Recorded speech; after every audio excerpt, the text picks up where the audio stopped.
여러분 반갑습니다. 슈퍼리치입니다. 오늘 양시장 조정으로 진행이 되고 있는데 어제 영상에서도 여러분들한테 말씀을 드렸듯이 어제가 좀 조정이 나와야 되는 위치적인 부분이 있는데 그게 안 나오다 보니까는 오늘 조정이 나오고 있다라고 생각을 하시면 될 것 같고, 지금 시장이 너무나도 어떻게 보면은 쉽다라고 하면은 쉽고 어렵다라고 하면은 좀 어려울 수 있는 부분은 있는데 굉장히 단순하게 흘러나가고 있다. 그렇기 때문에 여러분들이 지금의 하락적인 부분이 나온다라고 해서 절대 겁먹을 필요가 없다라고 보시면 될 것 같아요. 그만큼 여러분들이 시장에 대해서 이해를 하고 못하고 요 차이가 겁을 먹고 안 먹고 요 차이로 좀 될 수 있기 때문에 항상 시장 읽어드리는 거는 여러분들이 꼭 체크를 하셔야 된다라고 말씀을 드리고 싶습니다. 자, 그리고 카카오랑 모트렉스에 대해서도 분석을 해드릴 건데, 최근에 시장의 트렌드가 이 권리락이 굉장히 좀 중요한 부분이 자리를 잡고 있고 똑같은 패턴적인 부분이 나오고 있다라고 보여지는 부분이 있기 때문에 그것도 여러분들한테 세세하게 좀 설명을 해 드릴 거니까 영상 끝까지 다 확인을 해 주시기 바랍니다. 자, 일단은 뭐 지금까지 시장을 보면은 코스피도 마이너스 1.69%의 하락적인 부분이 나오고 있고, 코스닥 같은 경우에도 마이너스 1.65%의 하락적인 부분이 나오고 있는데, 제가 여러분들한테 시장이 딱 시작을 하면은 우리가 봐야 되는 것들이 뭔지에 대해서 알려드렸던 부분이 있어요. 지금 원달러 같은 경우에도 1290 이렇게 상승적인 부분이 나오고 있고, 외국인 수급 같은 경우에도 지금까지는 다 매도로 일관을 하고 있기 때문에 당연히 지수가 안 좋아질 수밖에 없다. 이거를 우리가 미리 예상을 할 수 있었던 좀 지표 중에 하나. 그래서 여러분들이 장을 시작을 할 때 외국인들이 매수로 들어오느냐, 아니면은 환율이 어떤 식으로 진행이 되느냐, 그리고 미국 시장이 어땠느냐, 요거까지도 세 개를 여러분들이 미리 체크를 하시고 보시면은 당연히 시장이 오늘은 좀 하락적인 부분이 나올 수 있겠구나, 요거를 예상을 할 수 있잖아요. 그렇기 때문에 제가 알려드리는 규칙적인 부분, 패턴적인 부분, 최근 시장에서 우리가 봐야 되는 부분은 항상 알려드리고 공유를 해드리는 부분이 있으니까 여러분들도 그거를 같이 생각을 하시면서 보시면은 당연히 도움이 되실 수밖에 없다라고 보시면 될 것 같고, 어제 같은 경우에도 제가 여러분들한테 종목에 대해서 좀 말씀을 드렸던 부분이 있어요. 어제 6월 28일 영상에서 여러분들 보시면은 밀가루 대장주 한탑 말고는 딱히 끌리는 게 없네요. 한탑에 대해서 여러분들 곡물 가격 이슈가 계속 나오는데 한탑 말고는 끌리는 게 없다, 이렇게 6월 28일 어제 영상에서 좀 말씀을 드렸던 부분이 있는데, 결국에는 이런 것들이 시장이 빠지다 보니까는 인플레 관련주들이 상승적인 부분이 나올 수 있었다. 지금은 뭐 윗꼬리를 달고 내려오기는 했지만 오늘 고가가 10% 이상까지 상승적인 부분이 나오면서 충분히 먹을 수 있는 구간이 나왔고, 수익 나신 분들은 다시 한번 축하의 말씀을 드리고 싶습니다. 그래서 항상 제가 읽어드리는 시장은 너무나도 디테일하게 읽어드리기 때문에 여러분들이 꼭 보셔야 된다라고 말씀을 드리고 싶고, 일단 지금의 시장은 굉장히 단순해요. 유럽의 뭐 친환경 비중 확대에 따라서 태양광이라든지 풍력 이쪽이 당연히 강세로 나올 수밖에 없는 거고, 그리고 인플레이션 쪽 같은 경우에도 기후 변화에 따라서 생산량이 감소를 하고, 요것도 다 우리가 계속해서 몇 달 전부터 듣고 지겹도록 듣고 이 내용적인 부분이 반복적으로 나오고 있다. 그래서 시장이 좀 단순하다라고 생각을 하시면 될 것 같고, 오늘 뭐 대장주 같은 경우에는 동국 SNC가 좀 대장적인 노릇을 하고 있고, 좀 덜 간 거를 보겠다라고 하면은 이 대명에너지 같은 경우에도 어제도 말씀을 드렸지만 아직까지 그렇게 크게 상승적인 부분이 나오지는 않았다. 차트적으로 봐도 지금 하락적인 부분이 나오고 저점을 다지고 좀 횡보를 하고 있는 구간이기 때문에 우리가 매수를 해도 충분히 좀 편안하게 수익적인 부분이 만들어질 수 있는, 차트적으로 봤을 때는 굉장히 좋다, 이렇게 말씀을 드리고 싶고, 지수가 지금 그래도 생각했던 것보다는 나름 잘 버티고 있는 흐름이에요. 생각했던 것보다 안 밀린다. 당연히 뭐 기관이랑 외인 양 메이저 매도도 시장 다 매도로 진행을 하고 있는 부분은 있지만 매도량 자체가 그렇게까지 크지는 않다. 그래서 지금 시장에서 여러분들이 뭔가 막 너무 무섭고 떨리고 어떡하지 큰일 났다 라고 생각을 할 것도 없이 그냥 편안하게 보시면 될 것 같고, 어제도 말씀을 드렸지만 어제 조정이 좀 나와줬어야 하는 부분이 있는데 어제 안 나온 게 오늘 나올 수 있다, 나왔다라고 보시면 될 것 같고, 목요일 같은 경우에는 미국 개인 소비 지출 PC 물가지수 발표 일정을 앞두고 있다라는 점도 좀 어느 정도는 당연히 우리가 확인할 거에 대해서는 확인을 하면서 진행을 해야 되잖아요. 그래서 이런 것들이 부담으로 작용을 하면서 외국인의 적극적인 매수세에 대해서 우리가 기대하기는 좀 어려운 상황이다라고 보시면 될 것 같아요. 그래서 좀 냉정하게 볼 필요가 있는 것들에 대해서는 좀 냉정하게 보고 우리가 안정적으로 체크를 해야 되는 것들에 대해서는 체크를 하시면 될 것 같고, 결국 외국인 매수가 들어와 줘야지만 지수가 상승적인 부분이 나오는 거고, 외국인들이 들어오려고 하면은 이런 지표라든지 환율이 좀 내려가 줘야 된다라고 보시면 될 것 같아요. 그래서 방향성 없는 이제 흐름 속 외국인의 현 선물 매매 동향에 따라서 당연히 뭐 시장도 등락하는 변동성 장세가 지속적으로 좀 나올 수 있다라고 예상이 드는 부분이 있고, 일단 미국 증시가 2%에서 3% 하락적인 부분이 나왔는데 우리가 조금은 유연하게 볼 필요가 있다. 어차피 지금 지수 자체가 계속해서 뭐 상승적인 부분이 나오는 것보다도 낮은 박스권이 나올 거다 정도는 미리 예상을 하고 예측을 하고 주식시장을 바라보고 있잖아요. 제가 그동안 몇 번을 말씀을 드렸어요. 차라리 횡보가 나오는 게 편하다, 횡보를 하고 다시 한번 올라가는 게 편하다, 이렇게 많이 말씀을 드렸잖아요. 그래서 막연하게 계속 오를 거란 생각은 여러분들도 솔직히 안 하셨을 거다라고 생각을 하는 부분이 있고, 시장이 내린 이유도 너무나도 단순하잖아요. 경제지표 악화, 그 다음에 당장 뭐 좋아지기가 힘든 거니까 내리면은 내리는 대로 우리가 좀 유연하게 조금 여유를 가지고 시장을 보셔야 된다. 누군가한테 쫓기듯이 하다 보면은 여러분들의 템포라든지 이제 패턴적인 부분 놓치는 것들이 너무나도 많기 때문에 무조건적으로 좀 여유롭게 여러분들이 보시는 게 좋다, 이렇게 말씀을 드리고 싶습니다. 무슨 말인지 이해되셨죠? 지금은 무조건 차분히 천천히 요것만 계속해서 하시면 될 것 같아요.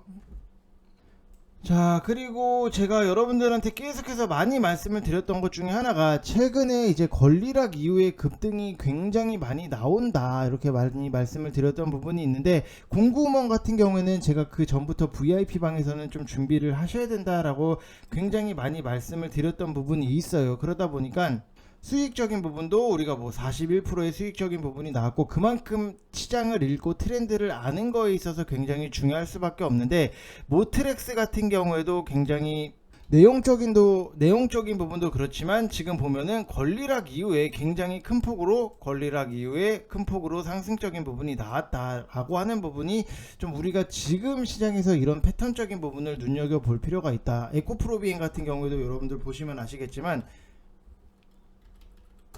자, 최근에 권리락 이후에 큰 폭으로 상승적인 부분이 나오고, 뭐 당연히 윗꼬리를 달고 내려온 부분도 분명히 있기는 하지만 그래도 큰 폭으로 상승이 나왔다라고 하는 부분, 요게 굉장히 지금 시장에서 핫할 수밖에 없는 부분이 있고, 이거는 살짝만 뒤에다가 여러분들한테 설명을 해드릴 거고, 일단은 모트렉스 같은 경우에도 차트적으로 봤을 때는 워낙 고점을 찍고 바닥권까지 다시 한번 내려와 있는 상태이기 때문에 지금 오히려 바닥을 다지는 거를 좀 확인을 하고 우리가 들어가도 늦지는 않겠다라고 생각이 드는 부분이 있고, 여기 위쪽에서 갖고 계신 분들은 뭐 어쩔 수가 없어요. 일단은 좀 8월 달에 우리가 기대할 수 있는 일정적인 부분도 있고, 뭐 삼성에서도 일정적인 부분이 있는데 그것도 같이 설명을 해드리면은, 일단 모트렉스가 스마트카라든지 자율주행차, 커넥티드카, 스마트카의 필수 장치인 HUD, 그 다음에 ADA S를 좀 제조하는 회사인데, 최근 여러분들 뭐 자율주행 쪽에서 상승적인 부분이 나왔다라고 하는 거는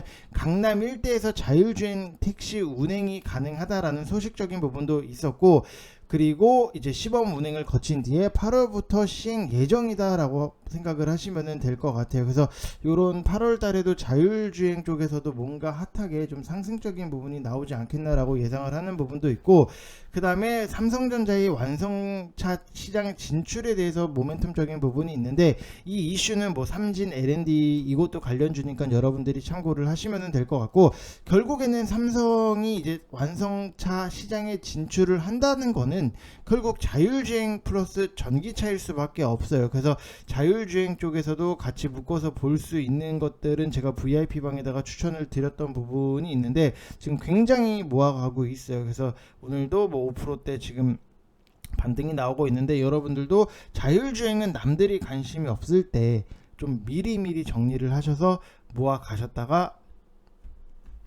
수익적인 부분을 잘 챙겨 나가시면 되실 것 같고, 그리고 뭐 권리락에 대해서 여러분들한테 말씀을 드리면은 모트렉스도 마찬가지예요. 모트렉스도 무상증자를 진행을 했고 권리락 이후에 상승이 나왔는데 이거에 대해서 좀 계산이 어렵다라고 하시는 분들이 많이 계시는 것 같아서 제가 좀 설명을 해드리면은, 내가 만약에 A라는 주식을 10,000원에 10주를 샀어요. 근데 1대1 무상증자를 했다.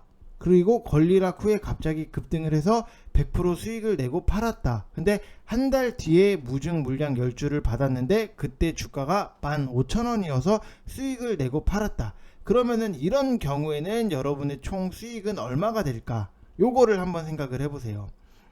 심플하게 생각을 하면 돼요. 어렵지 않아요, 여러분들. 자, 어떻게 심플하냐면 내 본전이 얼마냐, 그리고 팔고 나서 내가 손해진 금액이 얼마냐, 요것만 따지면 돼요. 그러면은 A라는 주식을 내가 처음에 10,000원에 10주를 샀잖아요. 그럼 내 본전은 100,000원이에요. 이것만 기억을 하시고, 권리락이 나왔다 몇 대 몇? 1대1. 그럼 권리락은 몇 프로예요? 50%가 되는 거잖아요. 그럼 내가 기존 보유한 주식 수는 10주를 5,000원에 보유하고 있겠죠. 그럼 계좌에는 뭐라고 찍혀요? 마이너스 50%로 찍히겠죠. 그게 100% 급등을 했다 그러면은 10,000원에 10주를 판 거예요. 그럼 첫 번째로 기존 보유하고 있던 주식은 결국에 100,000원이잖아요. 그 다음 한 달 뒤에 무증 물량이 10주가 들어왔다. 얼마에 팔았다? 15,000원에 10주를 팔았다. 그럼 이게 얼마예요? 그리고 두 번째, 그 다음에 무증 받아서 판 주식은 결국 15만원인 거잖아요. 그래서 이 1번이랑 2번을 합치게 되면은 25만원이 되는 거잖아요. 그쵸? 그러면은 내 원금은 10만원, 그 다음에 수익금은 15만원. 그러면은 수익률은 150%. 이렇게 되는 거예요. 무슨 말인지 이해되셨죠? 이거를 조금 잘 이해가 안 되신다라고 하시는 분들은 제가 뭐 글로도 같이 이렇게 써드리는 부분이 있으니까 글로 보시면서도 좀 확인을 하시고, 아, 이게 이런 식으로 진행이 되는구나, 요거를 좀 여러분들이 보시면은 도움이 되실 것 같아요. 자, 그리고 카카오에 대해서 여러분들한테 또 분석을 해드리면은, 카카오 같은 경우에도 그래도 어느 정도 바닥까지는 찍고 살짝 고개를 빼꼼 든 정도다. 근데 이 바닥이 확실하게 바닥이다라고 우리가 장담을 할 수 있는 부분은 아니지만, 항상 RSI 30 이하권에서 여러분들이 보시는 게 훨씬 편하다라는 말씀을 드렸던 부분이 있기 때문에, 항상 대형주는 그래요. 우리가 좀 장기적인 관점에서 끌고 가려면은 결국에는 좀 편안한 위치에서 사야 되는 부분이 있는데, 그러면은 결국 편안한 위치가 어디다? 바닥권에서 사는 게, 그 지표가 RSI 32야. 여기서 여러분들이 분할적으로 접근을 하시는 게 좋다라고 말씀을 드리고 싶고, 카카오 같은 경우에도 저는 냉정하게 좀 말씀을 드리면은, 뭐 당연히 뭐 너무 냉정하면은 막 욕을 하고 막 하시는 분들도 분명히 계시는데, 그래도 저는 단기적으로 주가를 회복을 바라는 것보다는 장기적으로 보는 게 훨씬 더 낫겠구나라는 생각이 들어요. 단기적으로 지금 뭔가 끌어오를 만한 좀 모멘텀을 찾고자라고 하면은, 그나마 최근에 카카오 게임즈에서 나온 우마무스메가 좀 그래도 인기가 생각보다 많이 있었다라고 하는 부분은 있지만, 이거를 막 정말로 미친 듯이 인기가 막 그렇게까지 있느냐, 리니지를 밀어내고 그럴 정도까지는 아직은 아니기 때문에, 단기적으로 우리가 만족할 만한 뭐 10만원 위에 다시 한번 올라가는 거는 조금은 당연히 뭐 빠르면 좋기는 하겠지만, 그래도 장기적인 포인트에 놓고 보는 게 좀 좋다. 왜냐면은 지금 카카오 주가의 하락을 주도한 분야 같은 경우에는 광고 분야예요. 이 광고 사업부 성장률이 생각보다는 느려지는 것은 글로벌 트렌드이기 때문에 장기적인 아닌 짧은 순간의 성장을 이루어내기에는 좀 어려운 부분도 분명히 있는데, 그래도 요즘에 모빌리티 수요가 점차적으로 증가를 하고 있고, 페이 같은 경우에는 대출 관련 규제가 점점 완화가 되면서 핀테크 분야의 성장률의 반등을 노려보는 것도 가능을 해 보인 부분은 있는데, 카카오가 이대로 유니버스적인 부분을 무너지지 않으면서 천천히 만들어 나가고 있기 때문에, 이 신성장 동력 같은 경우에도 1에서 2년 내 수익 기여보다는 장기적인 관점의 카카오톡 생태계 강화 기능을 할 수밖에 없는 거고, 이 새로운 시도가 결실을 맺기 전까지는 카카오의 이익 성장은 당연히 뭐 국내 광고라든지 커머스 시장 회복 여부, 그 다음에 카카오 게임즈가 이제 신작 흥행 등에 달렸다라고 보시면 될 것 같아요. 그래서 단기 실적 개선의 가시성은 아직 높지는 않지만, 신규 성장 동력 투자가 지속되고 있는 만큼 카카오의 장기 성장 잠재력은 분명히 있다라고 보시면 될 것 같아요. 당연히 뭐 카카오가 됐든 뭐가 됐든지 간에 앞으로의 성장 잠재력이 없다라고 하면은 당연히 정리를 하고 우리가 다른 쪽을 보는 게 맞아요. 근데 단기적인 거는 조금 아쉬울 수는 있지만 장기적인 관점에서 놓고 보면은 앞으로의 잠재력이 있고 성장성이 있다라고 하는 부분 때문에 우리가 좀 시간적인 부분에 대해서도 여유를 갖고 여러분들이 보시면은 좀 좋은 결과가 나오지 않을까 이렇게 생각을 하고 있습니다. 자, 그래서 일단 뭐 오늘 시장 조정이 나오는 거는 우리가 어느 정도 예상을 했던 부분이고, 저는 어제 조정이 나오고 차라리 오늘 시장이 좀 반등이 나오는 거에 대해서 기대를 한 부분, 그래야지만 좀 우리가 편하게 주식을 하겠구나. 왜냐면은 좀 변동성을 좁혀 나가는 이 과정이 굉장히 중요하기 때문에 좀 좁히는 거에 대해서 좀 포인트를 맞춰뒀던 부분이 있는데, 그거를 지금 뭐 조정이 나온다라고 해서 뭐 끝장나고 끝난 게 아니라 그 조정으로 변동성을 좁혀 나가는 과정이기 때문에 여러분들이 너무 급박하게는 생각을 안 하셨으면 좋겠습니다. 자, 이번 영상 여기서 마치겠습니다. 감사합니다.